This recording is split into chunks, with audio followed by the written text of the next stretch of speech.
تو یہاں بھی وَاتَّبَعُوا مَا تَتْلُو الشَّيَاطِينُ، یہ آیتیں اس وقت تک سمجھ میں نہیں آئیں گی جب تک کہ پورا واقعہ نہ ہو. تو حضرت سلیمان علیہ السلام کے دور میں اللہ تعالیٰ نے بابل شہر میں 2 فرشتے اتارے تھے لوگوں کو جادو سکھانے کے لیے.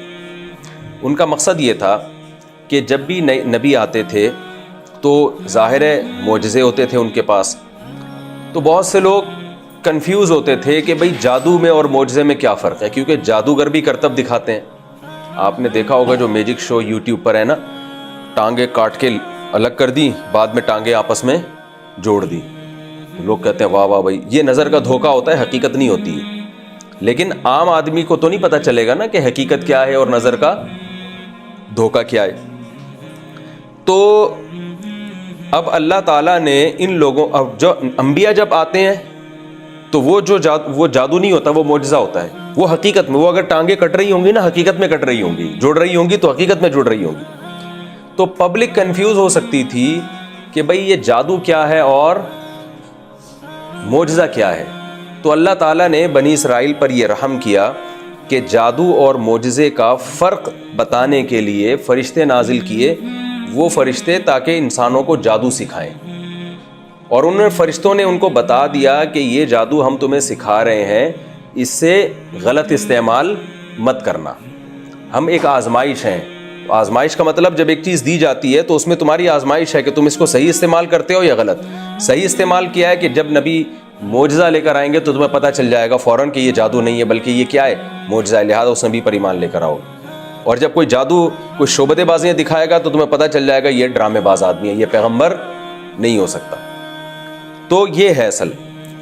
اچھا، جادو کے بارے میں سورہ فلق اور سورہ ناس کی تفسیر میں نے پوری تفصیل ڈیٹیل سے بیان کی ہے کہ جادو سے حقیقت چینج نہیں ہوتی کسی چیز کی. ہمارے ہی بعض علماء ہندوستان کے بر صغیر کے بہت بڑی چوٹی کے علماء وہ اس کے قائل ہیں کہ جادو سے ایک چیز کی حقیقت بھی چینج ہو سکتی ہے.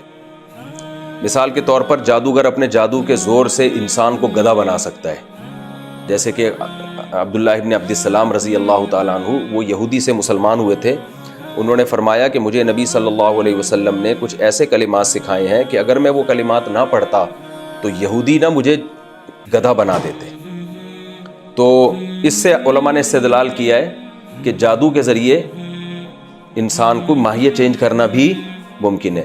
لیکن جو دوسرے دلائل کو اگر آپ دیکھیں بہت ڈیٹیل سے قرآن و سنت کے، تو اس سے پتہ چلتا ہے کہ حقیقت میں یہ ممکن نہیں ہے، یہ صرف نظر کے دھوکے کی حد تک ممکن ہے. تو اس پر پوری ڈیٹیل میں نے سورہ فلق اور سورہ ناس میں تفصیل سے بیان کی تھی، اور اس پر میرا یوٹیوب پہ آپ کو الگ سے کلپ بھی مل جائے گا کہ جادو کی حقیقت کیا ہے، کہ جادو سے کوئی چیز چینج نہیں ہو سکتی، صرف نظر کا دھوکہ ہے. البتہ جادو کی ایک قسم ایسی ہے جس میں جنات سے کام لیا جاتا ہے، اس میں بھی حقیقت چینج نہیں ہوتی، لیکن جنات کچھ فسادات پھیلا دیتے ہیں، دلوں میں وسوسے ڈال دیتے ہیں. وہ پوری ڈیٹیل آپ کو اس میں مل جائے گی سورہ فلق سورہ ناس کی، جو میں نے انہی ایپیسوڈز میں تفسیر ریکارڈ کروائی ہے وہاں پہ، یا یوٹیوب پہ الگ سے اس پہ آپ کو میرے بیانات مل جائیں گے، تو اس کی ڈیٹیل آپ وہاں اچھی طرح سے دیکھ سکتے ہیں. تو خلاصہ اس کا یہی ہے کہ جادوگر سوائے شعبدے بازیوں کے اور کچھ بھی نہیں ہے، جبکہ پیغمبر جو کام کرتے ہیں وہ حقیقی ہوتا ہے. اس کی میں بس ایک آیت میں دلیل کے طور پہ پیش کروں گا. قرآن مجید میں اللہ تعالیٰ کا ارشاد ہے کہ جادوگروں نے جب رسیوں کو ڈالا حضرت موسیٰ علیہ السلام کے مقابلے میں، تو قرآن کے الفاظ ہیں وَجَاءُوا بِسِحْرٍ عَظِيمٍ، بہت بڑا جادو کیا انہوں نے. لیکن اس بہت بڑے جادو کا اثر کیا تھا؟ يُخَيَّلُ إِلَيْهِ مِن سِحْرِهِمْ أَنَّهَا تَسْعَىٰ، لوگوں کو دیکھنے میں ایسا لگا کہ یہ سانپ بن کے دوڑ رہی ہے. تو اتنا بڑے جادو سے بھی رسی حقیقت میں سانپ نہیں بنی ہے، بلکہ دیکھنے میں ایسا لگ رہا تھا کہ سانپ بن کے دوڑ رہی ہے. جبکہ حضرت موسیٰ نے جو لاٹھی زمین پہ ڈالی ہے تو قرآن یہ نہیں کہہ رہا کہ ایسا لگا کہ یہ اژدہا بن گیا ہے، نا نا نا، فَإِذَا هِيَ ثُعْبَانٌ مُبِينٌ، وہ حقیقت میں کیا بن گیا؟ اژدہا. جادوگر اسی چیز سے متاثر ہوئے ہیں کہ یہ تو حقیقت میں کیا بن گئی؟ اژدہا بن گیا، تو تبھی فوراً سجدے میں گر گئے. اس سے پتہ چلتا ہے کہ جادو میں اور معجزے میں بڑا فرق کیا ہے، کہ جادو نظر کا دھوکہ ہے. تو جادوگر سمجھتے تھے کہ یہ نظر کا دھوکہ نہیں دیا جا رہا، نظر کا دھوکہ تو ہم اپنے ٹرک کے ذریعے دے رہے ہیں نا، تو یہ نظر کا دھوکہ نہیں ہے بلکہ یہ حقیقت ہے. تو حقیقت تو ہو نہیں سکتی. لاٹھی کو سانپ تھوڑی بنایا جا سکتا ہے, کوئی آج تک سائنسدان نہیں بنا سکا, یہ کام ہو ہی نہیں سکتا, ممکن ہی نہیں ہے. تو انہوں نے جو بنا دیا تو یہ انہوں نے نہیں بلکہ کس نے بنایا ہے؟ اللہ نے. تو بہرحال انہوں نے, فرشتوں نے آ کے ان کو جادو کا کیا بتایا کہ بھی جادو میں کیا ٹرک ہوتی ہیں, کیا چیزیں استعمال ہوتی ہیں, تاکہ جب کوئی پیغمبر آئے تو فوراً پتہ چل جائے کہ یہ کیا ہے, یہ معجزہ ہے, یہ جادو نہیں ہے. تو ان نالائقوں نے, میں اب ترجمہ کر دیتا ہوں, نالائقوں نے کیا کرنا شروع کر دیا. فرمایا شیاطین جس چیز کو فالو کرنے لگے تھے نا سلیمان علیہ السلام کی, کیونکہ شیاطین ہی ان جادو اور ان ٹونوں میں پڑتے ہیں. جنات جادو کی ایک دوسری قسم ہے جس میں جنات سے کام لیا جاتا ہے. وہ کام ایسے لیا جاتا ہے کہ جنات کو, جو شریر جنات ہیں ان کو خوش کرنے کے لیے کچھ بہت ہی گندے کام کیے جاتے ہیں. جیسے بچوں کی مردہ ہڈیاں نکال لیتے ہیں یہ لوگ قبروں سے, اور ظلم کرتے ہیں, چھوٹے چھوٹے چوزوں کو مار دیتے ہیں, کچل دیتے ہیں, بہت کچھ الٹے الٹے کام. یہ تو جادوگری آپ کو بتائیں گے کیا کیا کرتے ہیں وہ. مجھے ڈر یہ بھی ہوتا ہے ایسا نہ ہو جو تفسیر سننے والے ہیں وہ اس طرح کے کام کرنا شروع کر دیں. تو اس سے جنات خوش کرتے ہیں, پھر ان کو جنات کو کوئی میسج دیتے ہیں, وہ جن وہ کام کر کے آ جاتا ہے. وہ بھی اسباب کے دائرے میں ہوتا ہے, جن کو بھی لامحدود طاقتیں اللہ نے نہیں دی ہیں. تو ان چیزوں کے ظاہر ہے شیاطین اور جنات فالو کرتے ہیں. تو اللہ فرماتے ہیں کہ انہوں نے وحی کی تعلیمات کو چھوڑ کر جادو اور شیاطین کی تعلیمات کو فالو کرنا شروع کر دیا. جادو کا فن تو ان کو سکھایا گیا تھا محض ایک فن کے طور پہ. تو اب جو اصل چیز تھی تورات وہ چھوڑ دی اور پیچھے کس کے پڑ گئے؟ ان چیز کے جو شیاطین اور جنات کا جو کام ہے اس کے پیچھے پڑ گئے. فرمایا وما کفر سلیمان, حالانکہ سلیمان نے کبھی کفر نہیں کیا. یہاں جادو کو کفر سے تعبیر کیا گیا ہے, اس لیے تعبیر کیا گیا ہے کہ قرآن و سنت کی اصطلاح میں کفر دو معنوں میں استعمال ہوتا ہے. ایک کفر اکبر جو حقیقی کفر ہے, اور ایک کفر اصغر.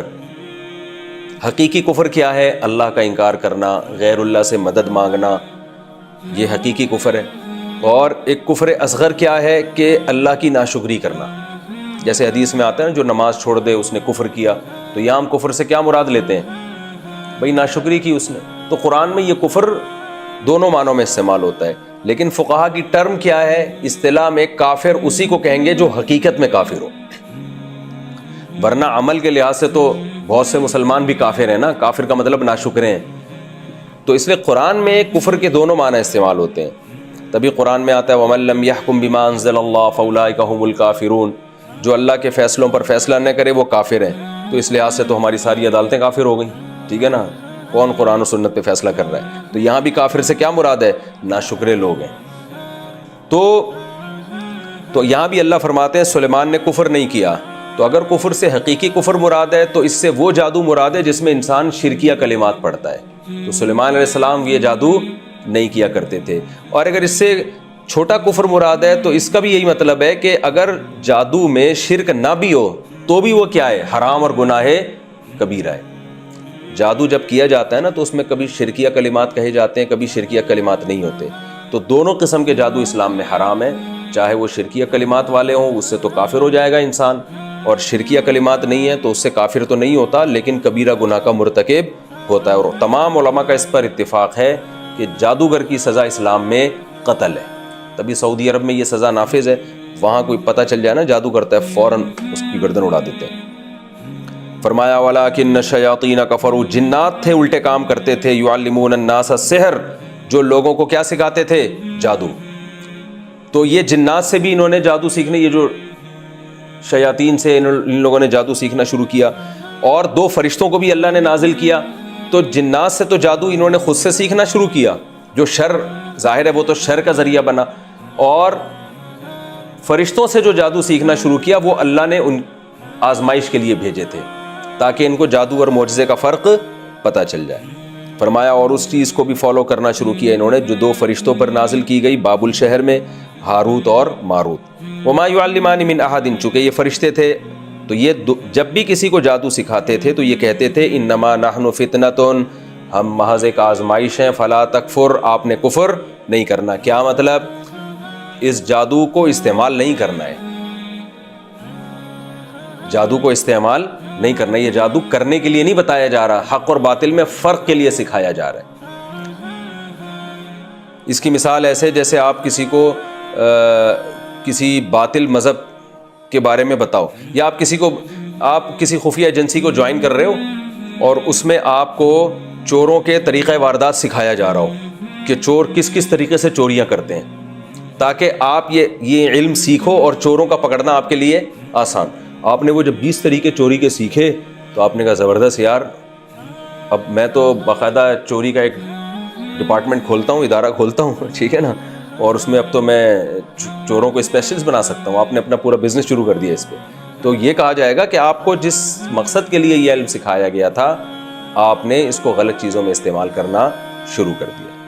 اللہ فرماتے ہیں وما یعلمان من احد، وہ فرشتے ہر ایک کو یہی بتایا کرتے تھے انما نحن فتنۃ، ہم محض ایک آزمائش ہیں، فلا تکفر، آپ نے کفر نہیں کرنا۔ فیتعلمون منہما، ان کم بختوں نے کیا کیا کہ ان فرشتوں سے وہ چیز سیکھنا شروع کر دی ما یفرقون به بین المرء وزوجہ، کہ جس کے ذریعے میاں بیوی میں جدائیاں ڈالی جاتی ہیں۔ ان کو اب جادو کے طریقے آ گئے تھے، تو جادو کے ذریعے سے میاں بیوی میں طلاقیں ڈلوانا۔ تو فسادی لوگوں کو شادیاں کرانے کا شوق کم ہوتا ہے، طلاقیں ڈلوانے کا شوق زیادہ ہوتا ہے۔ اب اس سے آپ کو میری فضیلت کا بھی اندازہ ہو گیا ہوگا کہ میں شادی پر بہت تفصیل سے بیان کرتا ہوں۔ تو اللہ نے طلاق کو برا عمل قرار دیا ہے۔ اس سے خود بخود پتہ چلتا ہے کہ ایک چیز اگر بری ہے تو اس کی اپوزٹ کیا ہوتی ہے؟ اچھی ہوتی ہے۔ تو اس سے آپ مجھے بھی شاباش دیں کہ مفتی صاحب ویل ڈن، زبردست، آپ تو لوگ کہتے ہیں شادیاں کرو۔ تو اللہ فرماتے ہیں ما یفرقون به بین المرء وزوجہ، کہ میاں بیوی کے درمیان جادو کے زور سے جدائیاں ڈالتے تھے۔ یہ جادو کے زور سے جدائی کیسے ڈالی جا سکتی ہے؟ دو طرح سے۔ ایک تو یہ شعبدے بازی کے ذریعے، شعبدے جیسے نظر کے دھوکے ہوتے ہیں نا، جیسے یہ میجک شو آ رہے ہوتے ہیں یوٹیوب میں، نظر کا دھوکا ہوتا ہے نا، ٹانگیں کٹ کے ادھر چلی گئیں پھر دوبارہ جڑ رہی ہیں اور آستین سے کبوتر نکل آیا۔ تو نظر کا دھوکا کر کے بیوی کو ایسی چیز دکھائی جا سکتی ہے جس سے وہ شوہر کے بارے میں غلط فہمی کا شکار ہو جائے، حالانکہ وہ شوہر نے وہ کام کیا نہیں ہوتا، لیکن عورت کو نظر کا دھوکا ہوتا ہے۔ بھئی ایسا منظر دکھا دیا، وہ حقیقت میں نہیں ہے، کچھ کنفیوژن پیدا کر دی۔ یا بیوی کے بارے میں شوہر کو ایسا منظر دکھا دیا، وہ حقیقت میں نہیں ہے لیکن شوہر کو نظر کا دھوکا ہو گیا، کچھ ایسا اس نے سین بنایا کہ اس سے شوہر کے دل میں بیوی کے بارے میں غلط فہمیاں پیدا ہو گئی۔ یہ بھی طریقہ ہے۔ دوسرا مسمرزم بھی جادو کی ایک قسم ہے کہ دماغ کو جو ہے نا کیا کر لیتے ہیں، مسمرزم کے ذریعے قابو کر لیتے ہیں، پھر اس دماغ میں اپنی مرضی سے خیالات ڈالے جاتے ہیں، تو اس طرح سے بھی غلط فہمیاں پھیلائی جاتی ہیں۔ اور تیسرا طریقہ جادو کے ذریعے، جنات کے ذریعے بھی کام لیا جاتا ہے۔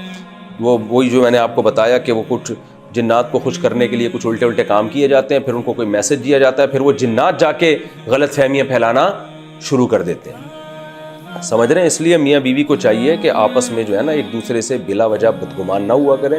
چھوٹی موٹی چیزوں سے لوگوں کا کام کیا ہوتا ہے؟ لڑوانا ہوتا ہے۔ تو وہ اپنی ضرورت کو دیکھ کے، بلکہ میں تو لوگوں کو یہ مشورہ دیتا ہوں کہ میاں بیوی کو چاہیے کہ اپنی ازدواجی زندگی میں کسی تیسرے کو گھسنے ہی نہ دیں، کسی کو بھی دخل اندازی کی اجازت نہ دیں، حتیٰ کہ اپنے قریبی ترین رشتہ داروں کو بھی نہیں۔ تو کامیابی زندگی گزرے گی۔ آپ نے کسی کو زیادہ لفٹ کرانا شروع کر دی تو خیر کا آج کل غلبہ کم ہے، شر کا غلبہ مارکیٹ میں زیادہ ہے۔ وہ الٹی الٹی باتیں کر کے آپ کے گھروں کو کیا کر دیں گے؟ فساد ڈلوا دیں۔ تو اس آیت سے بھی پتہ چلتا ہے کہ یہ کوئی اچھا کام نہیں ہے۔ اللہ فرماتے ہیں میاں بیوی میں لڑوا دیا کرتے تھے اور طلاقیں دلوا دیا کرتے تھے۔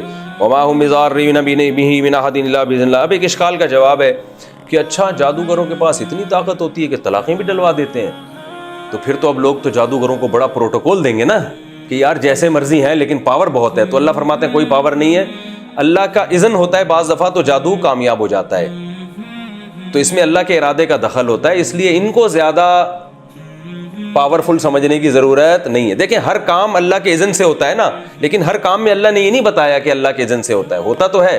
یہاں اللہ اسپیشل اپنی صفت کو ہائی لائٹ کر رہے ہیں کہ یہ کسی کو نقصان نہیں پہنچا سکتے جادوگر جب تک اللہ کا اذن نہ ہو۔ تو اس لیے کہ جادو ایک ایسا سبب ہے جو کمزور سبب ہے، کیونکہ جادوگروں کے پاس اگر اتنے اختیارات ہوتے نا تو یہ تو طلاقیں دلوا کے پورا معاشرہ تباہ کر دیتے۔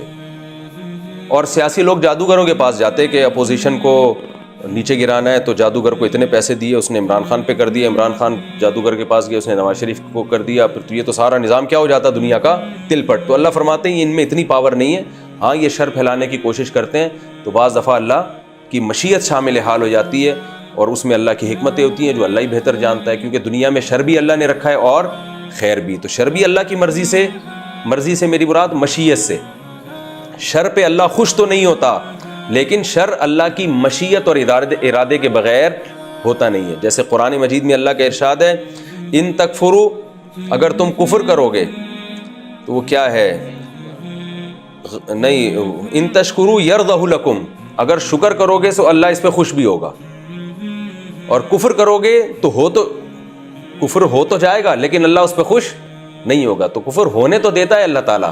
اب جیسے ہندو بتوں کی عبادت کرتے ہیں تو اللہ کی مشیت کے بغیر یہ ممکن تو نہیں ہے نا، اللہ چاہے تو روک لے، لیکن اللہ چاہتا ہے کہ دنیا میں سب کچھ چلتا رہے، شر بھی چلے اور خیر بھی. تو اللہ کی مرضی اس میں بھی شامل حال ہوتی ہے لیکن اللہ اس پہ خوش نہیں ہوتا. تو اللہ فرماتے ہیں جادوگر یہ جو کچھ کر لیا کرتے تھے یہ کسی کو نقصان نہیں پہنچا سکتے جب تک اللہ کی مرضی شامل حال نہ ہو. تو اس میں دو علمی نقطے بیان کرنا مقصد ہے. ایک تو یہ کہ جادوگروں کو بہت زیادہ پاورفل سمجھنے کی ضرورت نہیں ہے. دوسری بات یہ کہ اللہ کے اذن کے بغیر نہیں ہے، تو اللہ سے تعلق مضبوط کر لو تو جادوگر آپ کو نقصان نہیں پہنچائیں گے. تو اس میں یہ دو علمی نقطے بہت یعنی اچھی طرح ذہن میں بٹھا لیں. ایک اللہ باذن اللہ، کہ اللہ کے حکم سے. تو پتہ چلا کہ اگر کوئی جادو کرتا ہے تو پھر ہمیں تعلق اللہ سے مضبوط کرنا چاہیے. تو اللہ کے کلمات جو ہمیں سکھائے گئے ہیں نبی صلی اللہ علیہ وسلم نے، سورہ فلق، سورہ ناس، آیت الکرسی، ان کلمات کو زیادہ سے زیادہ پڑھنا چاہیے جن میں اللہ سے مدد مانگی گئی ہے، تو اس سے فائدہ بھی ہوتا ہے. آگے اللہ فرماتے ہیں وَيَتَعَلَّمُونَ مَا يَضُرُّهُمْ وَلَا يَنفَعُهُمْ، وہ چیزیں سیکھا کرتے تھے جس سے جو ان کو نقصان پہنچائے، جو فائدہ نہ پہنچائے. جو مقصد تھا فائدے کا وہ حاصل نہیں کیا اور الٹا کفر میں پڑھ کے اپنی آخرت تباہ کر دی انہوں نے. وَلَقَدْ عَلِمُوا لَمَنِ اشْتَرَاهُ مَا لَهُ فِي الْآخِرَةِ مِنْ خَلَاقٍ، حالانکہ یہ جانتے تھے کہ جو بھی اس جادو کو خریدے گا یعنی اختیار کرے گا اس کا آخرت میں سرے سے کوئی حصہ نہیں ہے. من خلاق میں من تاکید کے لیے، ذرا سا بھی آخرت میں اس کا حصہ نہیں ہے. اس سے صاف پتہ چلتا ہے کہ بہت بڑا جرم ہے جادو کرنا. اور آج کل دیکھو خواتین دشمنیوں میں فوراً جادوگروں کے پاس چلی جاتی ہیں، یہ میری جٹھانی پہ یہ کروا دو، میری ساس پہ یہ کروا دو، میری بہو پہ یہ کروا دو. تو یہ بہت بڑا جرم ہے. اللہ نے فرمایا آخرت میں ذرا سا بھی حصہ نہیں ہے. وَلَبِئْسَ مَا شَرَوْا بِهِ أَنفُسَهُمْ، اور کتنی بری چیز ہے جس کے ذریعے اپنے آپ کو بیچ ڈالتے ہیں یہ لوگ، یعنی اپنی جان کا سودا کر لیتے ہیں. اور لَوْ كَانُوا يَعْلَمُونَ، کاش کہ یہ لوگ جان لیتے. تو خلاصہ آیت کا کیا نکلا، پہلے میں اگلی آیت بھی کمپلیٹ کر لوں. وَلَوْ أَنَّهُمْ آمَنُوا وَاتَّقَوْا، اگر یہ اہل یہود ایمان لاتے، تقوی اختیار کرتے، لَمَثُوبَةٌ مِّنْ عِندِ اللَّهِ خَيْرٌ، تو آخرت میں جو ان کو ثواب ملنے والا تھا وہ اس دنیا کے چند ٹکوں سے بہت بہتر تھا.